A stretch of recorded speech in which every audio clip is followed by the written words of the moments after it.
সম্মানিত দর্শক শ্রোতা, আসসালামু আলাইকুম।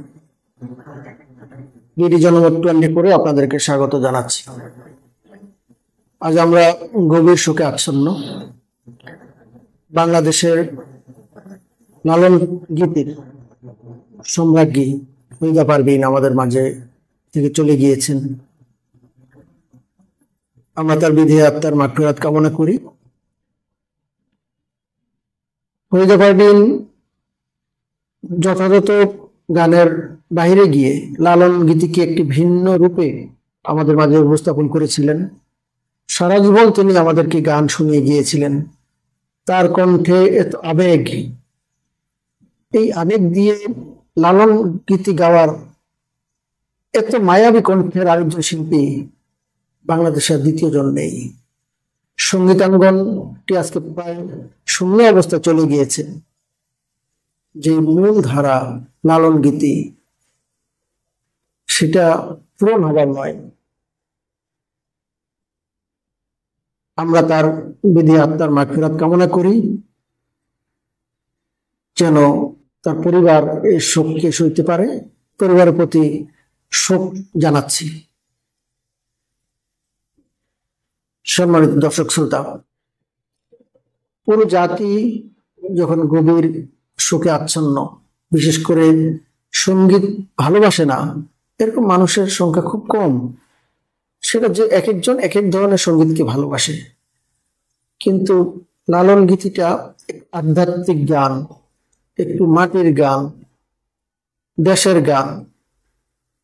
এরকম গান কিন্তু কে না ভালোবাসে পারে বলুন তো?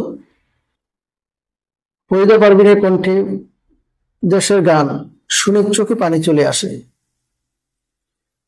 এরকম একজন শিল্পীর সত্যিকার অর্থে আমরা হারিয়ে ফেলা জাতি হিসাবে আমাদের জন্য দুর্ভাগ্যের। এই ধরুন, আজকে বিকাল বেলা হঠাৎ করে ঢাকা শহর কেঁপে উঠল এক ভূমিকম্পের কাঁপুনিতে। একবার চিন্তা করে দেখুন তো, এই যে ঢাকা শহরে আমরা বসবাস করি, কত আশার প্রদীপ জ্বালিয়ে রাখি, কত সমস্যা, কত সংকটের মধ্যে মনে করি যে আগামী দিনটি হয়তো ভালো একটা দিন আসবে আমাদের।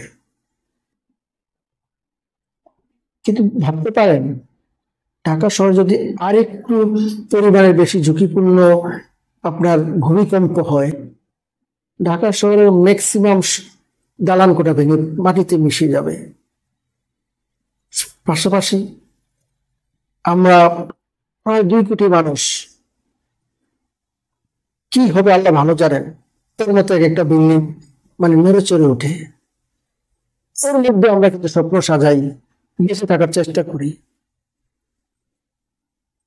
এইভাবে কতদিন এই যে একটা দেশ এইভাবে এত দুর্নীতি, রাহাজানি, অব্যবস্থাপনা, এর মধ্যে দিয়ে একটি শহর গড়ে উঠছে।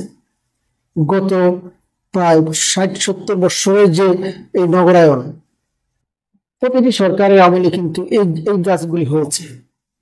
সত্যিকার অর্থে আজকে যখন আমি কাজ করছিলাম আমার অফিসে, ভয়ে আমার বুক কেঁপে উঠেছিল। পুরো বিল্ডিং নাও চালু দিয়ে উঠছিল। তারপর তো আমাদের বেঁচে থাকতে হবে। আমরা যারাই সরকারে আসবেন না কেন, অনুরোধ করব, এই নগরকে পরিকল্পিতভাবে সাজান। এই দেশের বিভিন্ন জনগণের যে উপস্থিতিটাকে, এগুলাকে ডিসেন্ট্রালাইজ করা দরকার।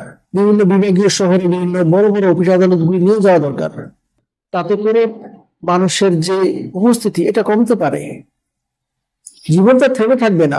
আমরা কেউ সারা জীবন বেঁচে থাকবো, সারা জীবন বলতে হাজার হাজার বছর বেঁচে থাকবো না, আমাদেরকে চলে যেতে হবে। কিন্তু আমার কথা হচ্ছে, এরকম দুর্ঘটনা জনিত কারণের জন্য আমাদের জীবন না চলে যায়, এবং সেই দুর্ঘটনা